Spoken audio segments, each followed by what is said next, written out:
ഒരു ലക്ഷ്യത്തോടു കൂടി തന്നെയാണ്. അപ്പോഴാണ് നമുക്ക് ഈ ഒരു പ്രതിസന്ധി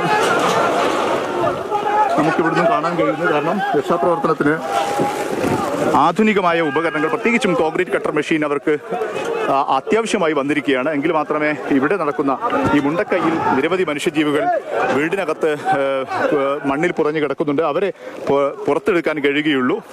അതിന് അത്യാവശ്യമായ ഉപകരണങ്ങൾ ഇവർക്ക് എത്തിക്കേണ്ടത് അടിയന്തരമായി ചെയ്യേണ്ട ഒരു കാര്യമാണ്. നമുക്ക് ആ വീട്ടുകാരനായ മോഹനൻ, അദ്ദേഹത്തിന്റെ മറ്റൊരു സഹോദരനും ഒക്കെ ഇവിടെ വന്നിരുന്നു. ഒരാൾക്ക് തീരെ സംസാരിക്കാൻ പോലും കഴിയുന്നില്ല. അദ്ദേഹത്തിന്റെ ബന്ധുവാണെന്ന് കരുതുന്നു. അവിടെ വളരെ ആകുലപ്പെട്ട് ഇരിക്കുന്നുണ്ട്. അദ്ദേഹം പറഞ്ഞത് അദ്ദേഹത്തിന്റെ ഒരു സഹോദരി ആദ്യത്തെ ഉരുൾപൊട്ടലിൽ പെട്ടെന്ന് തന്നെ ഒളിച്ചുപോയി എന്ന് തൊട്ടയൽപക്കത്തുള്ള ആളുകൾ അവരെ ഫോൺ ചെയ്ത് സംസാരിച്ചിരുന്നു. അതിന്റെ ആകുലതയോട് നിൽക്കുകയായിരുന്നു അവർ. പക്ഷേ ബാക്കിയുള്ള അമ്മയും അച്ഛനും അവരുടെ കുഞ്ഞുങ്ങളും ഒക്കെ ഉണ്ട്.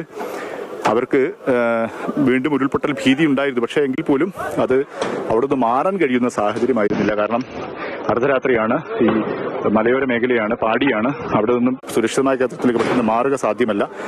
അങ്ങനെ ഇരിക്കുമ്പോഴാണ് വീണ്ടും വീട്ടിനകത്ത് ആശങ്കയോട് കഴിയുന്ന, നമ്മൾ നേരത്തെ പറഞ്ഞതുപോലെ ആശങ്കയോടുകൂടി കഴിയുന്ന, അതായത് രണ്ടാമത് വീണ്ടും ഉരുൾപൊട്ടൽ ഉണ്ടാകുമോ, എന്താണ് സംഭവിക്കാൻ പോകുന്നത് എന്നറിയാതെ ആശങ്കയോട് ഇരുന്ന ആളുകളായിരിക്കാം വീണ്ടും വലിയ ഉരുൾപൊട്ടലുണ്ടായി അത് അവരെ വീട്ടിനകത്ത് കുടുങ്ങിയത്. കോൺക്രീറ്റ് സ്ലാബിനടിയിലാണ് ഇപ്പോൾ ആ കുടുംബം മൊത്തമുള്ളത്. 5 പേരടങ്ങുന്ന കുടുംബം അതിനകത്തുണ്ട് എന്നാണ് അവരുടെ സഹോദരങ്ങൾ ഇപ്പോൾ നമ്മോട് പറയുന്നത്.